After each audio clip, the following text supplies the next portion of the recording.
All right. Next up, in our third and final dish of this episode 2, we are going to make lamb meatballs.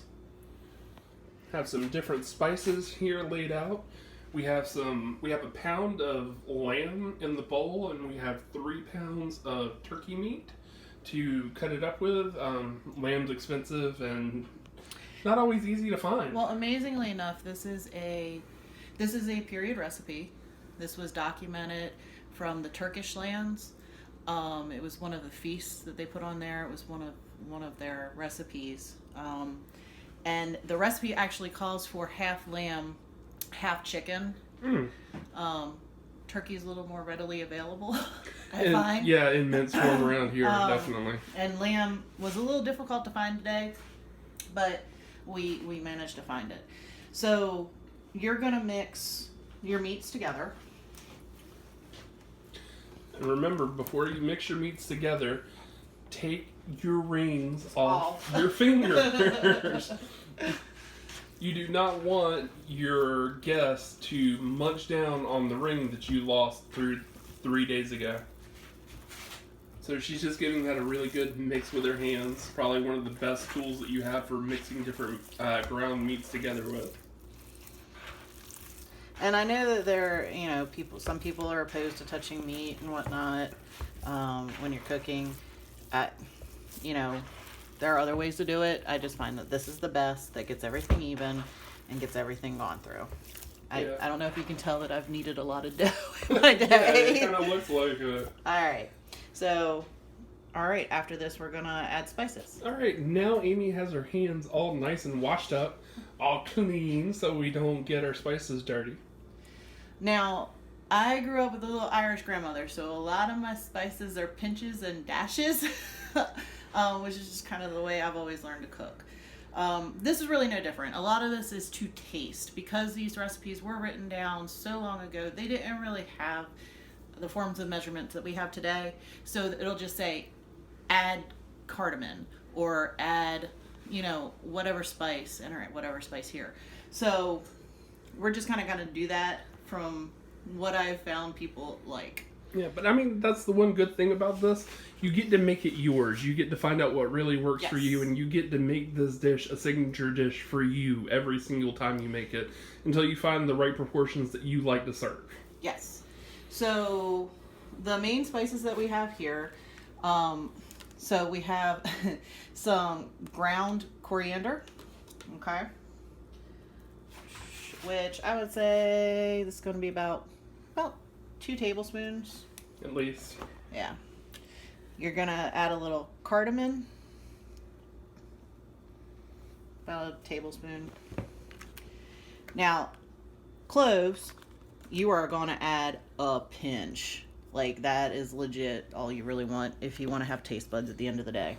Yeah, they are strong and they will kill your tongue quickly. Yeah. This is actually lemon peel. So it's like a dehydrated, granulated lemon peel? Yep. And I would say a good 3 tablespoons. Now, could you use like fresh lemon zest if you have that as well? If you can't find the lemon peel? You could. Okay. You could. Just remember it's going to add extra moisture. And then the last ingredient is going to be caraway seeds. I had a wonderful little place up in Virginia who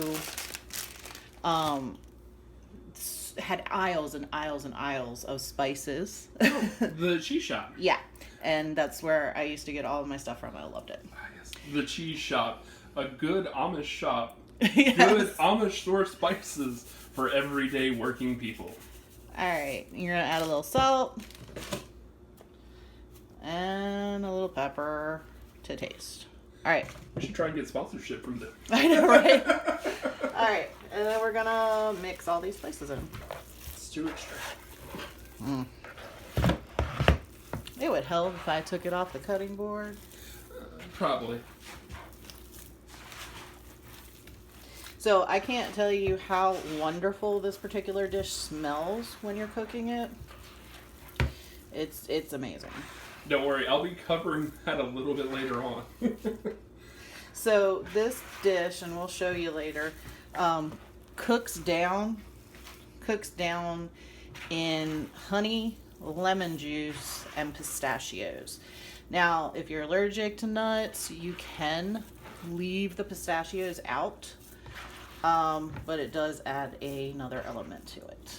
So it's almost going to simmer in the oven in a sauce like you would use for baklava? No, we're gonna cook it. We're gonna pan cook it. Oh, okay.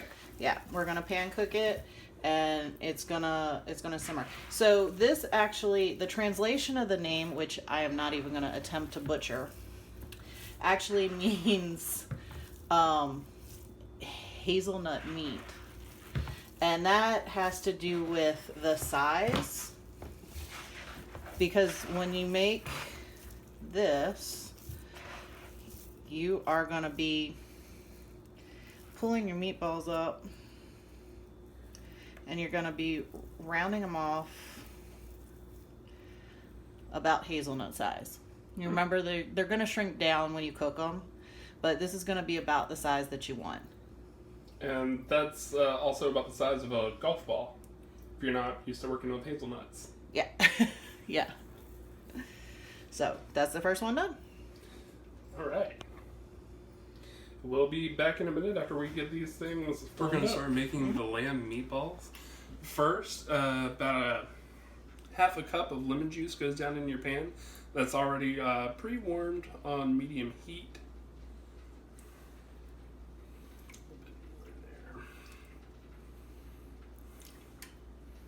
Then we're going to put about a half a jar of honey in, which is going to be about another half a cup. Get that all nice. Pour the ribbon.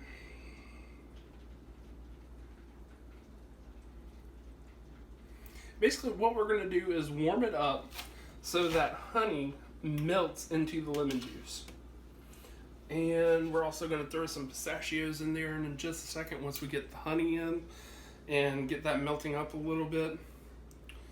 And once we get all that nice and married up and warm, we're going to start cooking our meatballs. Now, with this, you're going to cook your meatballs all the way through as opposed to just browning them off like you normally would for, like Italian meatballs where you brown them in the pan, then bake them off in sauce or something like that. That's good. We'll add a little bit more of that a little bit later. Okay. Give that a good little stir.